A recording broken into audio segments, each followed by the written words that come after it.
All right. This is Michael Strong with When School's Not Working, and we're the place to come if school is not working with your child. I've got my illustrious colleagues with me, and we're going to start today with how do you know if school's not working? How do you know if learning's happening or not? A premise of when school's not working is that a parent can tell, is school working or not?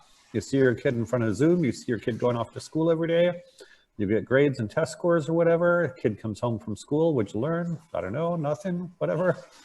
How do you know when school's working, when learning's happening?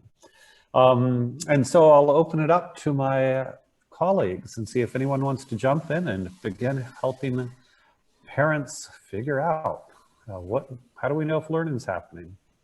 I think it's easy this year, right? You can look over your kid's shoulder. Well, I'm on board with that partially facetious answer, but give us a little bit more meat and potatoes there. I think, I have three wonderful kids, right? And you didn't really know what happened, right? And certainly when they're younger, they might share with you, right? But once they're about 10 or 11, it's, they have their lives and they only share a certain amount with you. And I think I was challenged, I know, as a parent with my kids, just having these sort of very, very numerical indications as to whether things are going okay, right? The grades coming back from the system, but not really understanding what's happening.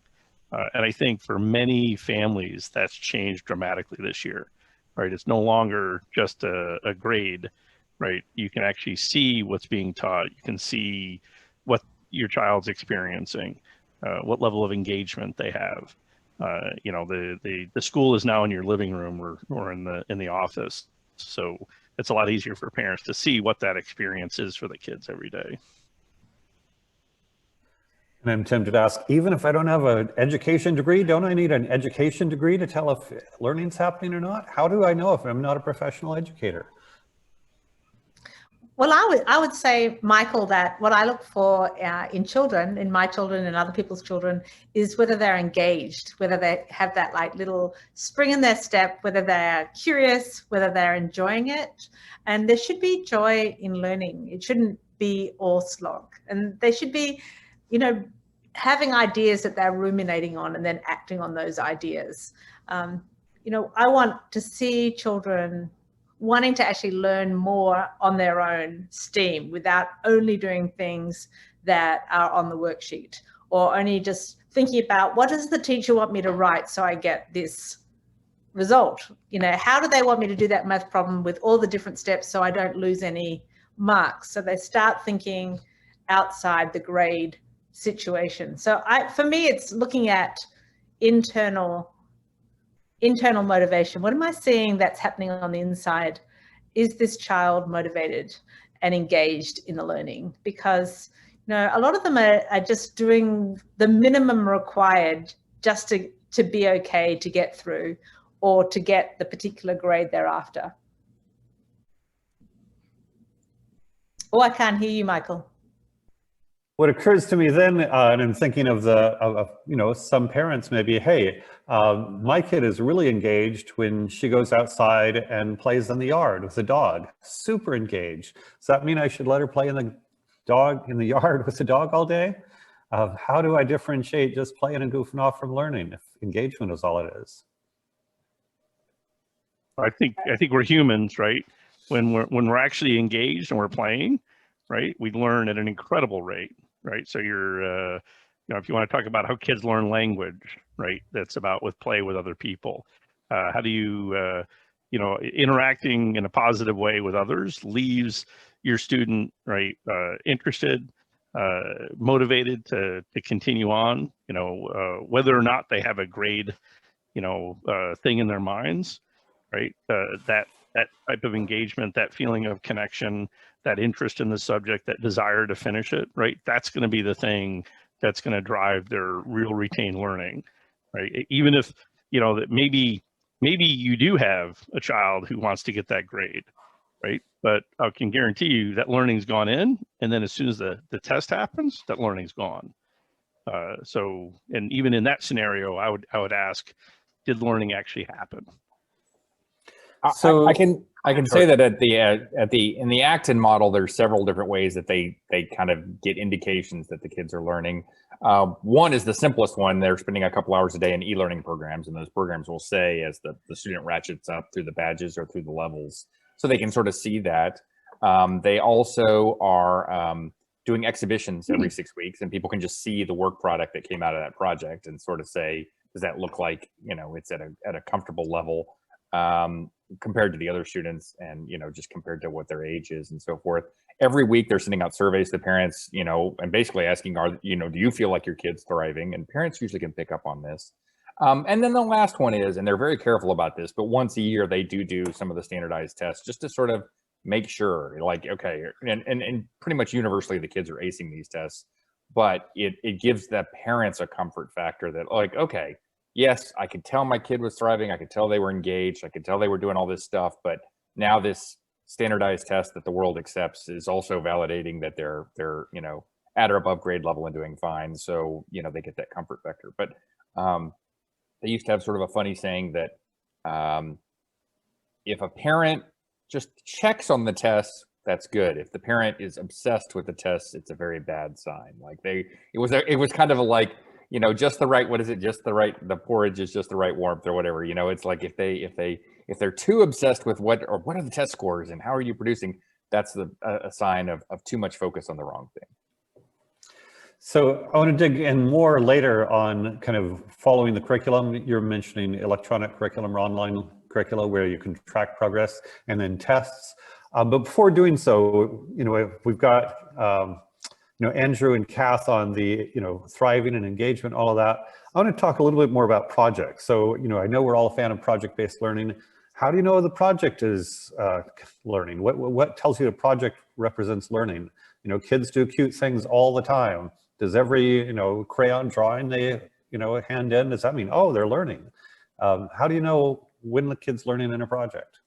So for me, you know, when you look back at your childhood and you think about what you remember, right, most of it you don't remember very much, right? But sometimes you do remember, and usually the things that you actually remembered were tied to something.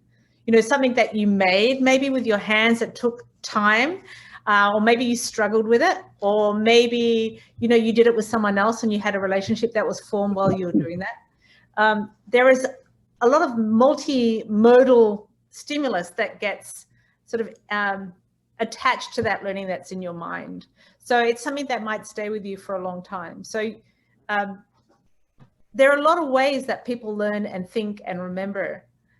If it's all done in one way, it's unlikely that in the long term you're going to remember a lot of that learning, and you certainly won't have applied a lot of that learning. So, you know, for some people, looking at people building things, they might not think that they're learning in the memorization way, and they're not typically. I mean, they could be, but they are learning as they're doing that, and they're also having time to think, like some darkroom processing time while they're using their hands to be building. So that's also another way that people are, or that the children are learning. Yes to what Kath just said. I think for anyone that knows software, there's this concept in software called garbage collection, where if you have unused memory, it goes around and cleans it up, right? And puts it back together so you can use it in your program. So your brain kind of does the same thing, right? If you go learn something, but you learn it in isolation, right? It's a bunch of neurons with a pattern formed, but it's not actually connected to anything else. You know, 2 months, 3 months later, right? Your brain goes by and sweeps it away, right? I think the typical test, if you scored, you know, a 90 percentile at the final exam, by September of the next year, I think you score a 60, right? Or a 50. I don't know exactly what the number is, but it's an incredible amount of knowledge that we think our kids are getting that they're not actually getting. So with project-based learning, that's the opposite is true, right? Those lessons, like you could probably think back on something in middle school or elementary school, and you're probably going to remember a project.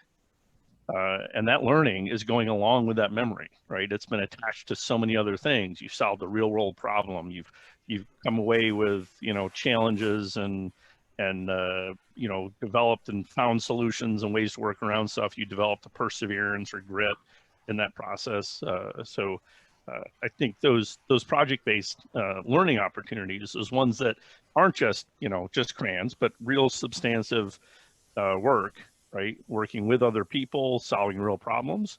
Those turn out to be just unbelievable learning opportunities for your kids that are more than 3 times as effective as traditional content. With the projects, I think you can, I mean, you know, on your question, Michael, I think for anybody who's been to a science fair, you can sort of tell, like, these kids really worked on this project. This kid really didn't. I would say that you can subjectively make these assessments without necessarily getting into grades. And even more powerfully, I think the kids see it. And I saw this at Acton, the kids that really didn't work as hard on their projects, and then they have the exhibition and they can see, you know, it's a different experience than getting a D or a C. They just kind of look at it and go, man, that's what a real good project looks like. I want to do that next time. You know, they see the different reactions from the people at the expo. It makes it's a very powerful experience. Actually far more powerful in my opinion than getting an A or B or a C and then, you know, forgetting about it. That reaction of seeing people at the expo, the ones that, you know, they see which projects are getting clustered around and getting the most attention and getting the most recognition. As long as you can keep the parents away from the project building, you're in good shape. Yeah, that's a good point. Only at the expo, not during the construction. So welcome, Monica. Great to have you. Just to give you some context, we're talking about how do we know when students are learning? If we believe school's not working, then how do we know what is working? And so some of the answers we've discussed are engagement and thriving and vibrancy and that sort of thing. Tori also acknowledged that at Acton Academies, they do follow linear curricula online and also do occasional tests. And now we've been talking about projects and how do we know if a project constitutes learning or not. And before kind of going more deeply into the project, because I think it's worth unpacking how we know what counts as a good project.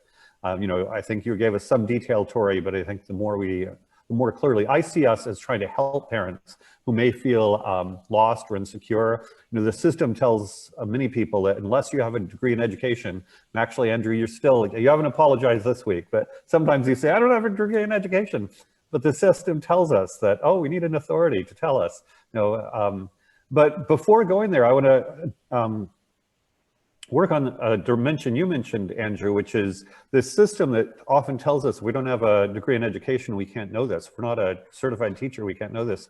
They are, and I want to just validate what you said, much of what is taught in school is forgotten, and not just K-12, but also undergraduate, graduate.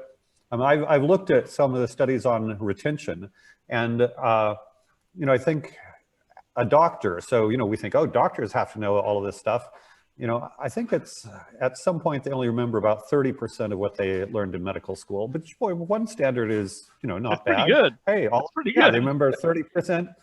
On the other hand, you think, you know, wait, this is their full-time professional life, and you know, of this, they forget 70% of what they learn. You know, and then I think if we don't use it, so that's where you do use it. Yeah, I think it's often closer to 100% that they forget. And so when there's this claim that, well, in school they're learning because they get grades or test scores, but if they forget 70 to 90 to 100% of it, I think it does call into question, what is learning? You know, they go through these rituals, the system names the child as defective or not based on the way in which they go through these rituals. But are they learning? And what is learning? So let's go back to kind of projects and unpack a little bit more. You know, to some extent, there's a little bit of I know it when I see it. You know, that's learning, that's not. So how you know, if a parent was just, you know, go into, you know, an exhibition of projects, how on earth do they know how to evaluate them? Is everyone, I mean, Tori, you're saying the students know. In some ways, I actually see the students as having more information because they know who worked hard, who didn't.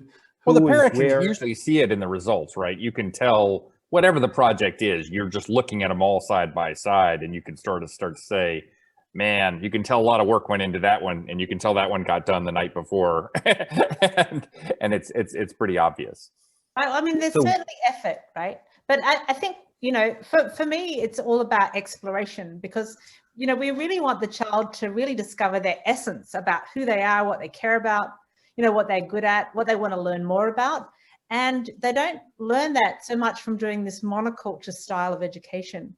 So projects give them a way to explore and then find out what in the project that they like doing. And it's really giving them clues which will eventually lead to self-actualization, or for them finding a niche where they will be able to monetize that later. And I think it's just really important for humans also to learn that it's actually really hard to build things and make things with your hands. You know, it takes practice, and you need to be doing things over and over to get really good at those things. And you know, a lot of things today in education, and because of the lack of, you know, shop classes and things like that that kids aren't getting exposed to, and because at home the focus is on getting into college and not any of the hands-on things, that children aren't getting any practice, and they're not getting practical skills in, you know, fixing things around the house or doing things that a whole generation ago would have just been something that you would do in your home. You would have grown up doing that. So we're making essentially a whole generation of fairly, well, I wouldn't say useless, but not as practically equipped as a generation ago. I have a question I wanted to ask. There's an Please. awful lot of focus on the output. And I think one of the things I have learned, because I'm a Montessori person too, is that we need to observe the process. You know, there's a real need to look at the process of learning. And we also have to expand notions of what learning looks like. And if we just focus on outcomes, or we just focus on the product, we miss everything that was happening. So I think the time and the place to begin doing this with parents is with young children. So once they're understanding this, and that I think I learned the most from my Montessori years, my 7 or 8 years of teaching, is that we start with the parents, because we say, look, and I wish, you know, back then you couldn't just take your phone and send a picture, you know, a video was, let's put this on my shoulder and do all this. However, I worked in one program where a third of the kids came from other countries, because here in Ann Arbor, we have all these research facilities. They would literally come in not speaking English in September. By November, when we would have our little Thanksgiving feast, I would video these kids again, and there they are talking English, right? And I've learned enough of Swedish, everything else, to at least be able to say bathroom, you know, sick, you know. But, you know, where was learning? That was learning, right? And when we would show this to the parents, they would just be amazed. And, you know, and still the Japanese moms would ask me, give me homework. And I'm going, go lay on the floor and play with your kids, you know. But we have to expand what learning looks like. We have such a narrow perception of learning that, and we all want to change it when they're in 8th grade or 9th grade, and we go, well, why can't they make a decision? Because they've never been given any chance to make a decision, you know. And that goes against everything in efficiency. You're not going to efficiently help a kid learn something. And my mom was just as, you know, take it out of my hand and go do it. I go, okay, Mom, go for it. You know, I still can't sew, right? But, you know, by the time you're in 13 or 14, it's real. I mean, I talk to parents all the time, and they're like, I ask her what she wants to do, and I don't know. So, you know, I think this is the piece, and I don't know how to shift that. You guys, you know, working with younger parents, I mean, we really need to be reaching people when they're 3 and 4 and 5. I know you're smiling. You can hardly wait, Michael. You want to add something there? Go ahead. Right. No, that's okay. No, you have a lot of wonderful stuff, Monica. And so I want to dig more deeply into observed learning processes in a minute. But first, on expanding notions of learning, I'm always trying to make this concrete for parents, and just kind of a voice in the back of my head. I'm on all these homeschooling and unschooling Facebook groups where parents are just freaking out all day, every day, because they don't know what counts as learning. And I don't have time to respond on Facebook to, you know, 50 messages a day on parents that are, you know, unsure. And it's sincere and authentic, and they really want to help, but, you know, they don't know. And so before going into the learning process, just one way that I think concretely about expand notions of learning, this may not be what you intended, but of course that's great. But let's have lots of versions. Is about a third to half of the students at my schools are often creatives. And very often the creatives are passionate about their creative projects, and very often they're not terribly, not all, but many of them are not passionate about math and science. And so, you know, going back to thriving and so forth, I've had students who do not score well on mathematics tests and who are producing great websites or videos or animations or, you know, all sorts of products, as it were. And so one way that I expand notions of learning is I work with a lot of professional creatives. My wife has a consumer products company. We're always hiring creatives. Often they're ridiculously expensive. And so I think, okay, is this creative on track to be amazing when they're 18, 20, 25 or whatever? And, you know, so they don't know math or chemistry. Personally, I don't care if I was their parent. I wouldn't care if they're on track to kind of be amazing. So I'm going to just pause on the expand notions of learning. Is that sort of an example of what you're thinking of, or how would you give a concrete sort of example of expanding notions of learning? Well, I think to build on what you were saying, I think it's great when you can see them have, and I work with a lot of kids, I call them quirky learners, you know, they have those big pikes and speaks.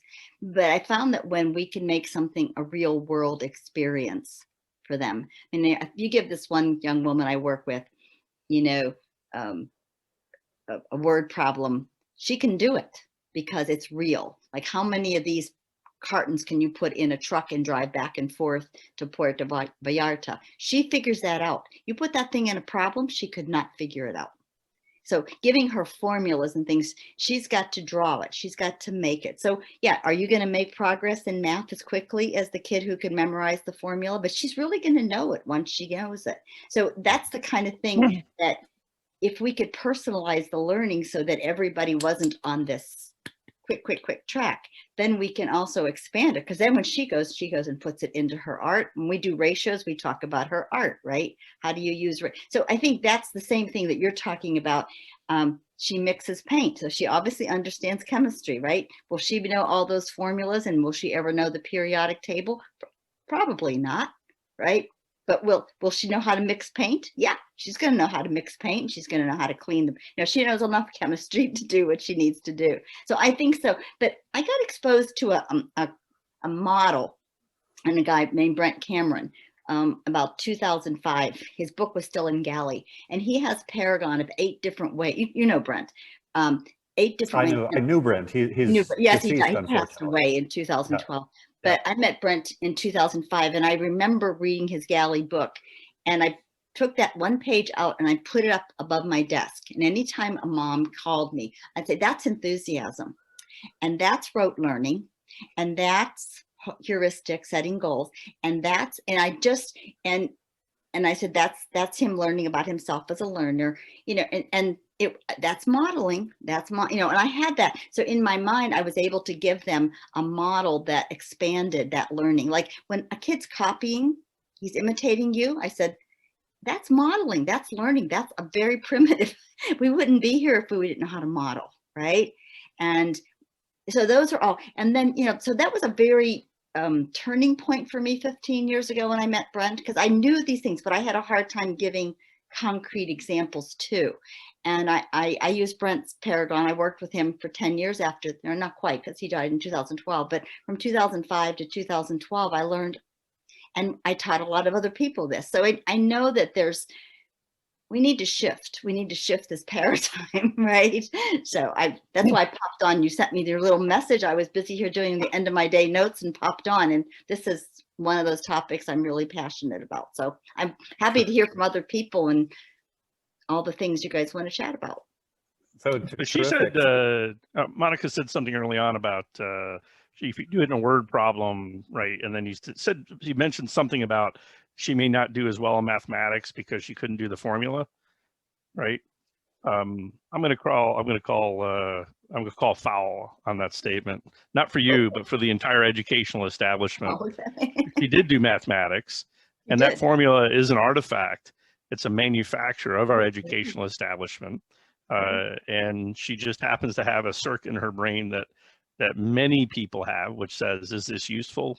Yes, no, don't do it. Right. Right. And that's a good circuit to have in your brain. Right. We should consider that an asset in every human. right? And if you're unable to execute meaningless work put forth in a totally sterile, without application environment, you know something, you're actually a better human being than those that are willing to sit there and be compliant and chew through stuff. Except that's not the way we recognize kids today. And it's sad. You know, when I met her at 11, she's 18 now, we've been working together. She was so turned off to learning. And now she produces amazing art. I mean, amazing art, but she also now believes that I can learn. And that's the most important piece. I think the other challenge we have is we have an educational establishment, especially in math, right, that basically generates fear and lack of self-esteem, that imparts artificially imparts a lack of self-esteem on kids because they're unwilling to exercise these meaningless steps in this artificial environment. So I think we damage them. And as a person who's been I loved math. I competed for the mathematics Olympiad. I was an electrical engineer. I was a master's in finance. I love math through and through. We do it all wrong. I watched my wife as a math teacher in the best middle school in Maryland, look over her shoulder and saw what they forced kids to do, and I was horrified. I was horrified what we were doing to their learning, to their understanding of what math is, and I think that's part of the damage we do inside the existing system. I'm going to just close a few knots. First, just because Brent Cameron does deserve a shout out, his book Self-Design, his whole concept is a map for designing oneself. I agree, it's incredibly valuable in this context, and it's a concrete set of tools. So definitely. And then just on the math, so I'm a big fan of evolutionary psychology, and evolutionary psychologists have discovered that ordinary people are very good at solving complex logic problems if they're a matter of human relationships. And one way to think about that is, you know, consider a soap opera where so-and-so betrayed so-and-so, who then cheated so-and-so, who did such and such. And, you know, people can follow these incredibly complex plot lines. And a lot of that is if it's embedded in, going back to your point, Andrew, things that matter, and I think human relationships matter pretty much to everyone, then almost everyone is a cognitive genius. In some ways, being good at school is being good at not caring about meaning. I mean, it's a weird thing to say, but often those people who are best at school are the people who care least about meaning and context, which in some ways is a disability. It can be useful in other contexts.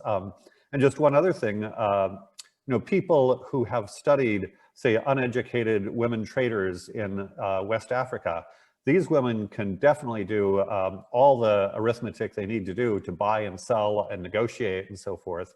And it's because it was useful to them. So if it's useful for you, if you get the number of, you know, the exchange rate wrong or the, you know, division wrong or something, and you lose money, you're not going to remain in the marketplace. When you talk about, you know, clearly if they didn't speak English and then after X months they did speak English, that's easy to observe. But I think a challenge for many parents, and I think as experienced educators, you know, I'm moment by moment, are they learning, are they not? Are they learning, are they not? You know, I've got this finely tuned thing. How can a parent who has been dependent on the school system their whole life know if they're observing learning or not? I'm gonna answer as a parent, and I'm gonna answer as an executive who's built many companies over the years, right? And I'm gonna start first with my answer as an executive. Right, I built a lot of technology companies and technology organizations, and one of the challenges in those organizations is the technology is moving so fast. You have to build a learning organization, right? And how do you know those people are learning, right? Well, it's actually relatively simple. They're solving new and innovative problems, things that are within their grasp, right? They've got the resources. They can tackle them. They're working on issues. They're trading off. They're making mistakes. They're persevering. Those items all have purpose, right? They're all working together. There's no experts in front of the room. There's no one else telling them what to do. There's no rubric telling them, hey, you got these 2 points, right? But they're solving a real problem. And I'll say that when I see a learner, it could be, you know, 3 years old or 10 years old or 25 years old, right? That's actually tackling a real problem, working together with other people, doing something demonstrable that's got real purpose. They're learning. And there's no, you know, if it's easy, right? If they just do something that's simple, right? Then there's not a lot that's going on. But if they struggle the right amount, if they make mistakes, if they correct them, and if they end up finding their way, you've got such a tremendous amount of learning that's happened that will stay with them, per what Cass said earlier, for their entire life. I think that curiosity is a huge piece. That's why you have to have safety. If you don't feel safe in a learning environment, you're not going to take any risks. And if you're not willing to take those kind of risks, then you're not going to see learning happen, right? So a kid needs to be able to say no thank you to something.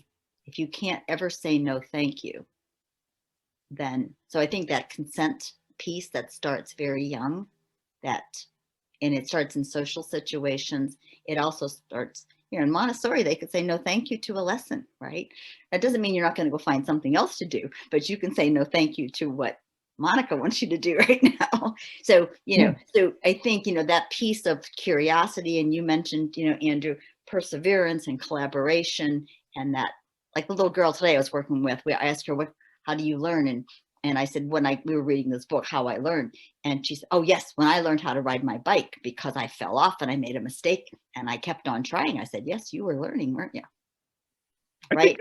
I think you just nailed another incredibly important part of human learning, and that is trying and then making the mistakes. As a matter of fact, if you want to learn the fastest, the first thing is go try to do whatever it is you're supposed to do, fail miserably at it, right? And by any definition, fail miserably, right? But then you've begun the learning process at an incredible rate.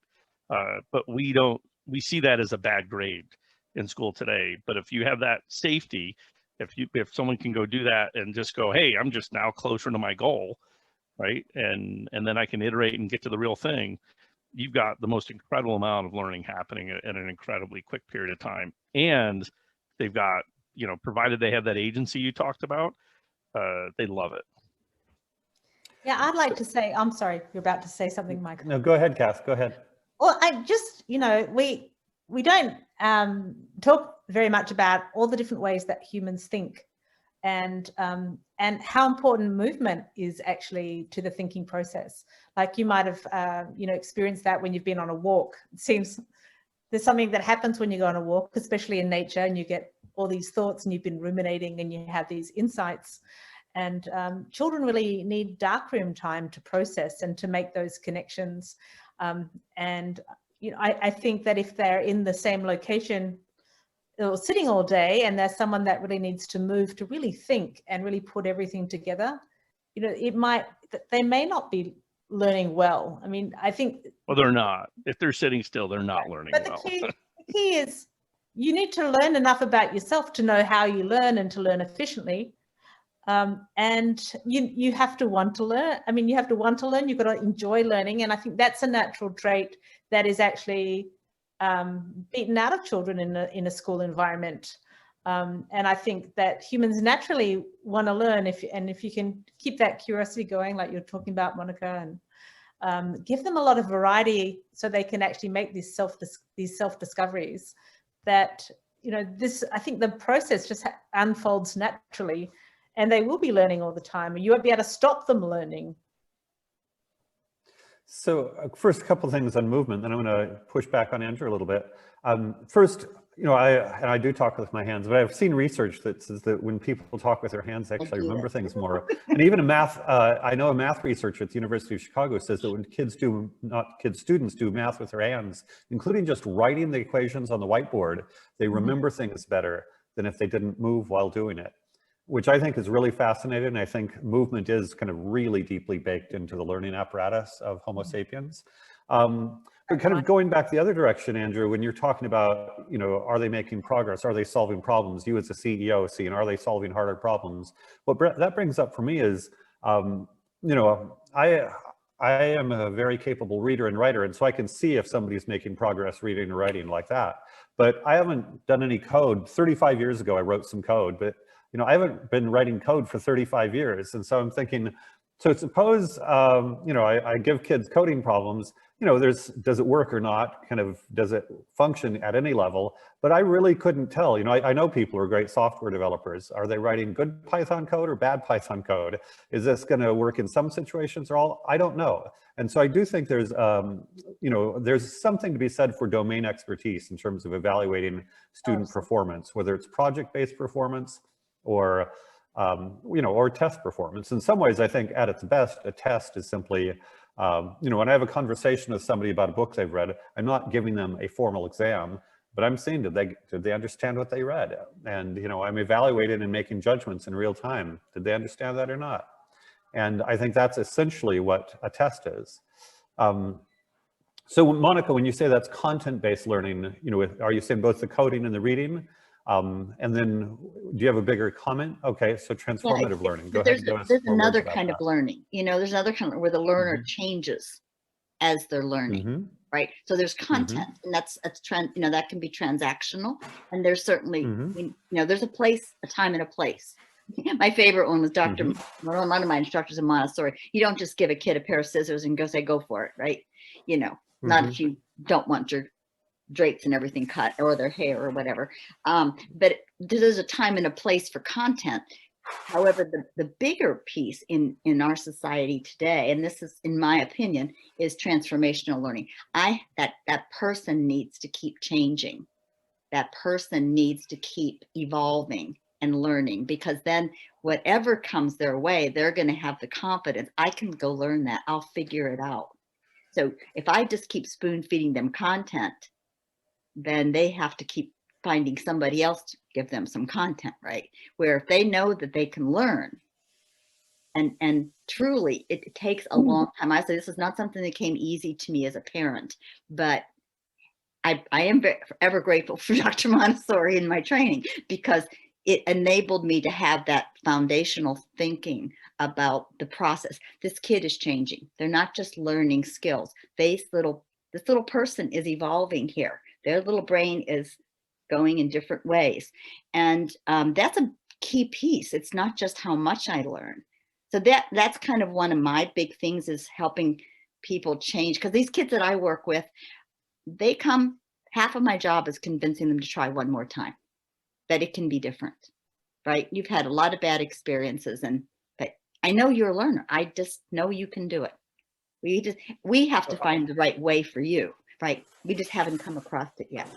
Here goes my hands. So, I'm not Italian, but I talk with my hands too. There we go. So I certainly have some sense of what you might mean by transformative learning, but just to kind of push on that and get you to articulate it in new ways.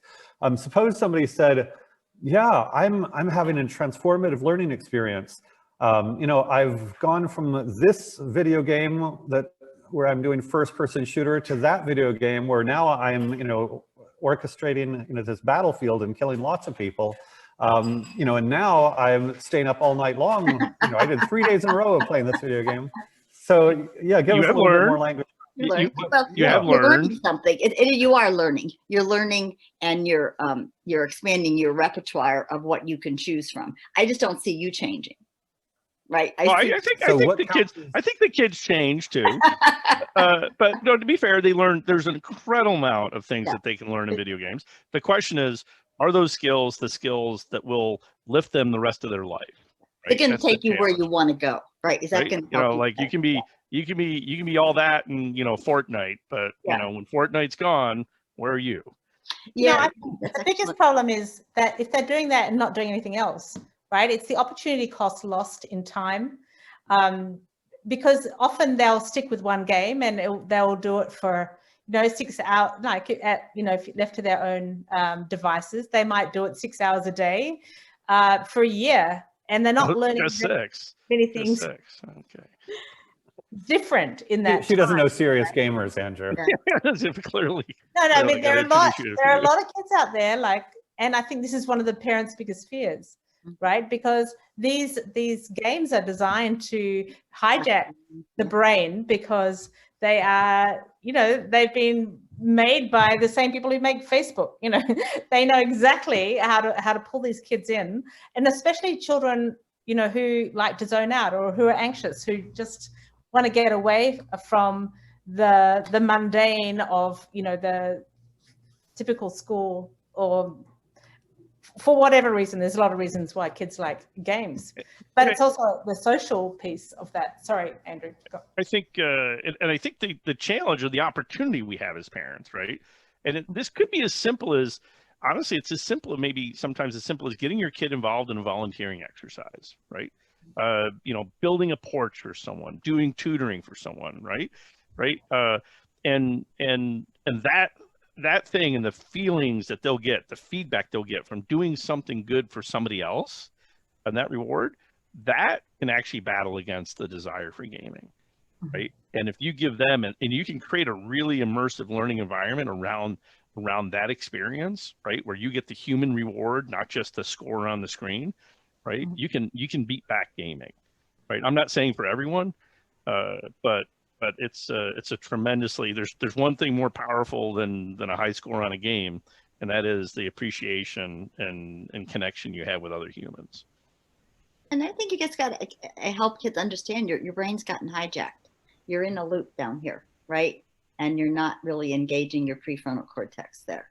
So, you know, it's just, I guess when I work with the kids that I work with and the parents, I say, well, you know, have you guys sat down and had a real conversation about this? I mean, get some pizza. This is not, you know, I'm going to interrogate you on why you're spending that. And just like you, as a parent of a younger kid, I wouldn't let you eat candy all day long. And I can't, you know, let you do this either, right? I'm your parent.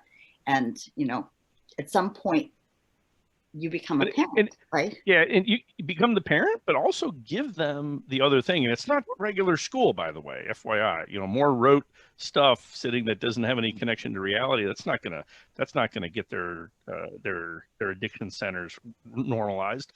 But getting them engaged in something meaningful, a project for somebody else, a volunteering activity, right?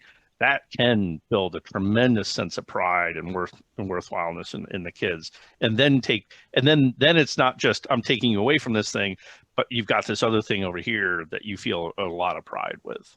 And there's consuming gaming, and then there's creative programming. Like I had, my middle guy would spend 5 hours writing a program to make something do something, right? And I would have to say, you need to eat, come. And he wasn't gaming, he was creating, right? And he'd go, sit down, mom, look, it can now do, and this is like 20 years ago now, it can do all these things now. When I come back in an hour, it could do more, right? And then I'm sitting there with him, you know. I used to teach programming, but I was only good at it because I knew the mistakes beginners make, right? But, you know, he was, so yeah, his idea when he was a teenager was that his bed could be connected to his computer, and then he'd have a refrigerator and a thing there, you know. But he also was a pianist, and he would go build people's computers for them, right? And he hiked and he biked 20 miles, right? So it's part of, like you were saying, there you need to have something else to replace. You don't just take something away. You have to have something to put into that space that gives them that sense of accomplishment. Hey, you biked 10 miles. Way to go, right? You helped put that person's computer together. When Monica speaks of transformative or not letting kids indulge in addictive eating or game behaviors, I get a sense that there's some sense of fulfilling a human potential and or a moral direction to life that's implicit in the notion of transformative.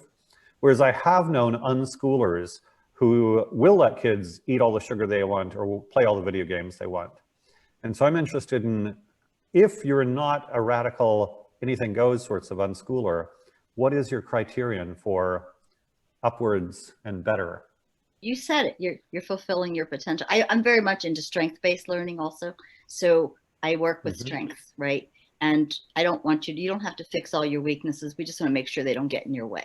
Okay. So when I see my kids, I have that lens of, you know, and all of my three kids, I have 3 kids, they're all grown. They're all different, totally different. And then my middle guy gave me the chance to raise him again after a car accident. So I got a chance to see it again, right? Because he had to learn everything again. But I am so grateful to have known him so well that when they were doing something stupid in the hospital, I said, I think if we have him ride that bike and we pretend we're going down Broadway and we're in Ann Arbor, we're going to get him going.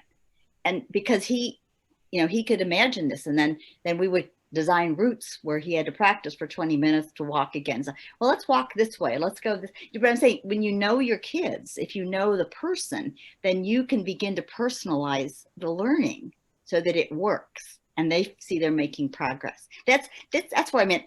I've seen it in easy situations and I've seen it in hard situations. And I'm not saying that every day is, sunshine and roses. It's just that we're in this together, we're learning together. And I thought the best things were things I didn't know how to do. Let's go learn this together, right? I don't have to be the expert, but I have to be vulnerable enough to say when I don't know.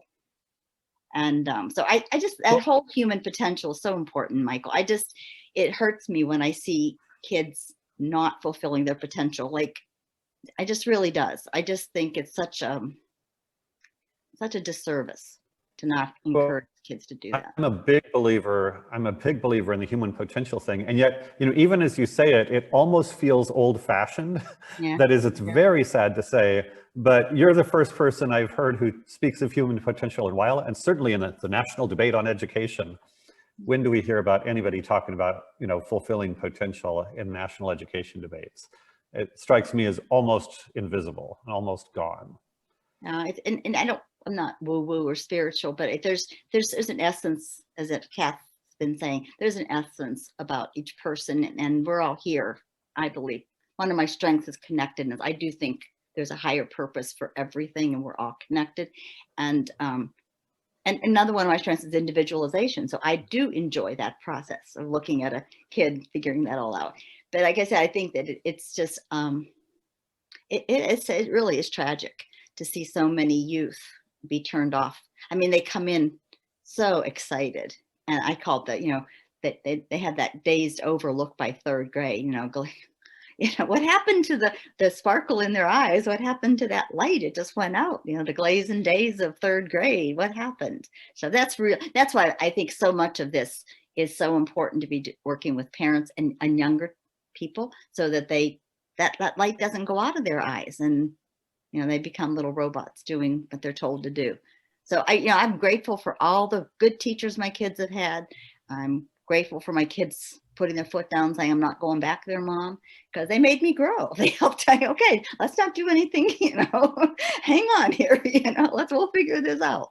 So I think those are all pieces. And I am very passionate about learning. This is kind of so I happen to come in at a good one, but I am very passionate that, learning needs to be expanded. We need to be looking at learning in a much, much larger context than what we do.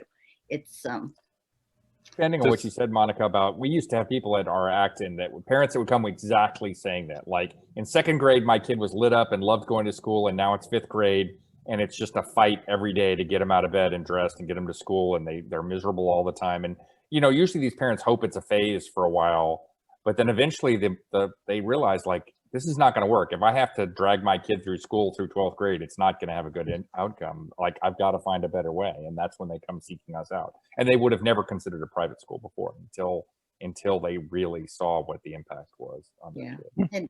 And I think here's one of the challenges, and I'm gonna confess, as a parent, I didn't see this until my kids had been all the way through, right? And I had 3 wonderful kids. One of them was academically challenged more than the other, ADHD. Sometimes he'd get A's, sometimes he'd get D's. That's where the ADHD comes from. But all the other 2 were, very good students, but I had no idea how much they were just jumping over hoops and how much they really didn't like it. And it was about a year ago, my daughter, who did phenomenally well, graduated college in 3 years with a computer science degree, right? Top test scores and everything. And she basically said, yeah, I didn't have 2 years of my life, right? I went in and did the work and got through it. And I look back on that and I'm like, wow, I wish I could have taken that back. Well, I am becoming sad. I mean, Yale had a study, 75% of high school students are unhappy. I know of a student who went to one of the best private boarding schools in the US and then went to an Ivy League university and graduated as a heroin addict because he was so unhappy. And you can imagine being a parent and your child wins at the, as it were, the biggest game of all, and yet in another fundamental sense is losing and it's miserable.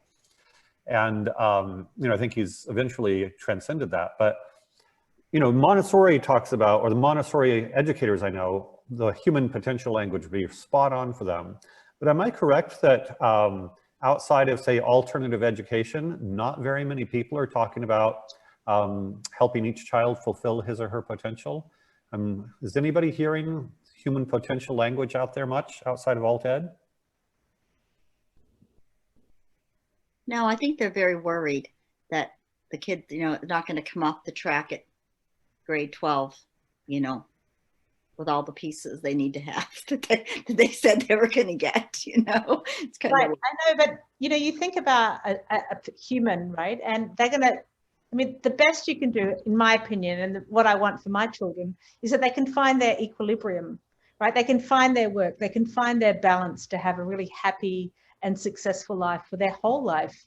And they will work hard in things that they're passionate about and they care about. And they need that time to explore and find what that is. Otherwise, they're going to be working for other people and they're not going to, you know, marinating in a space like a high school where pretty much you're trying, you know, everyone's trying to get you to conform and for you not to be yourself and to turn into this kind of product that a college will like. It's really the opposite kind of experience that you want for people who are developing, right? And what we really want them to be finding their true essence, you know, during that time. So when are they going to do that? So maybe they do that after they finish college, or maybe midway, and you've spent what, $100 grand on college, and then they're like, actually, Mum, I wanted to do this, right? Because they didn't get a chance to explore. So to me, the school year should be much more like the slow food movement, like, right, where they're finding what they really like and getting a beautiful organic version, and then and having beautiful meals with people and forming relationships and finding what they like, and really having that time to get to know who they are as a human and how they can contribute to society. What is their purpose? What's their goal of being on the planet, rather than doing other people's work or letting themselves just going on default and being made into this product for a system, you know, that may not really have a place for what they're being trained to do. Building on what Kat said, this is actually a huge problem in the world, is that so many kids kind of get just told, you should be a lawyer, and they go on that track, and then they finally get that degree, get out and practice law, and they're like, this is miserable. This is nothing I want to do. I'm now 200 grand in debt, and I'm doing a miserable profession that they don't enjoy, or doctor, or all sorts of things, because they never learned about who they were, what they were interested in. Acton addresses this with an internship. They push the kids to do lots of small internships all through upper, middle, and high school. You know, you think you want to be a veterinarian? Great, go spend a month in a vet office this summer. And the kid does it, and they come back and they're like, hell no, I don't want to be a veterinarian anymore. And you're like, good to figure that out before you went to 4 years of college and then, you know, umpteen years of however many years it is to get a veterinarian degree. Figure that out when you're a 10th grader, and then you can start looking at the alternatives, rather than sort of holding on to this fantasy of what being a veterinarian is, or a lawyer, or a doctor, or any of these professions.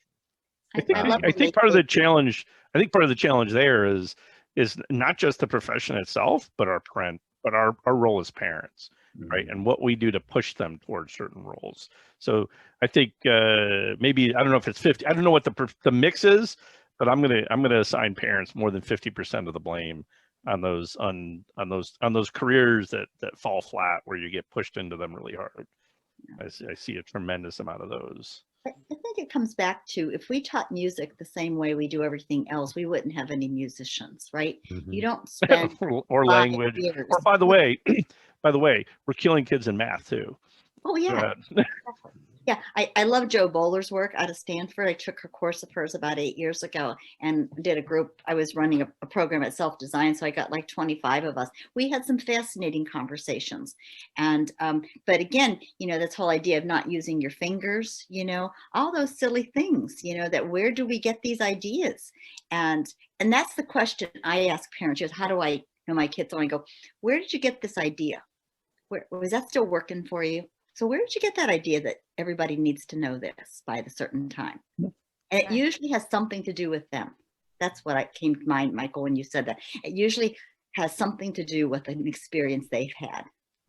And so they want to spare their child that bad experience. Or I mean, like you have to also understand that the institution of school and the patterning we have in society, right? And just, you know, the idea that teachers are the authority, that you can't question things, right? That you need permission to do anything, right? There are hundreds of lies that we learn from being in a system that's designed much more like a factory and to control the children and the trajectories, right?